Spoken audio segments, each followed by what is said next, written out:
Rema hari ini, Roma pasal 8 ayat ke-6. Karena keinginan daging adalah maut, tetapi keinginan roh adalah hidup dan damai sejahtera. Setiap bangsa memiliki arah dan nasib yang ditentukan oleh siapa yang memimpinnya. Seorang pemimpin yang berhikmat, berintegritas, dan takut akan Tuhan akan membawa bangsanya menuju kedamaian dan kesejahteraan. Ia memimpin dengan hati yang melayani, menegakkan keadilan, menghormati kebenaran, dan mengutamakan kepentingan rakyat di atas kepentingan diri. Namun ketika seorang pemimpin dikuasai oleh hawa nafsu, keserakahan, dan ambisi pribadi, bangsa itu akan mulai goyah. Keadilan diperdagangkan, kebenaran dibungkam, dan rakyat kehilangan arah. Sehebat apapun sumber daya alam dan sistem pemerintahannya, sebuah negara akan runtuh jika pemimpinnya tidak dikuasai oleh hikmat dan takut akan Tuhan. Sejarah mencatat banyak kerajaan besar hancur bukan karena serangan dari luar, melainkan karena kerusakan dari dalam ketika pemimpinnya kehilangan kendali moral dan dikuasai oleh hawa nafsu kekuasaan. Demikian pula dengan hidup kita. Siapa yang memimpin di dalam diri kita akan menentukan arah hidup kita. Setiap hari ada dua kekuatan yang ingin berkuasa, Roh Kudus atau daging.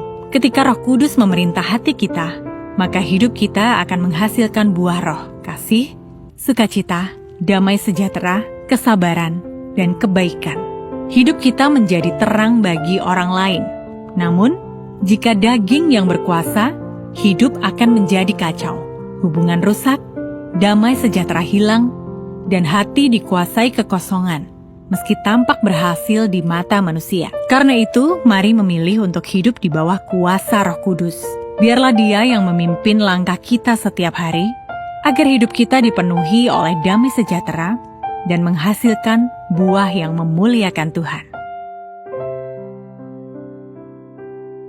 Apa yang menguasai hidup Anda selama ini?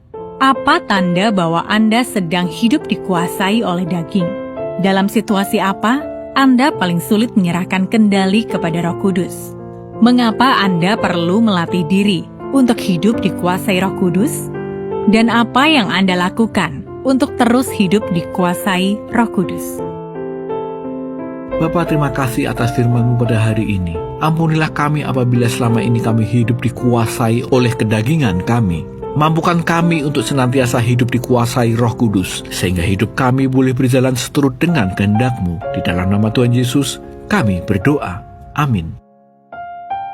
Hidup yang dikuasai roh akan membawa damai, sedangkan hidup yang dikuasai daging akan membawa kehancuran.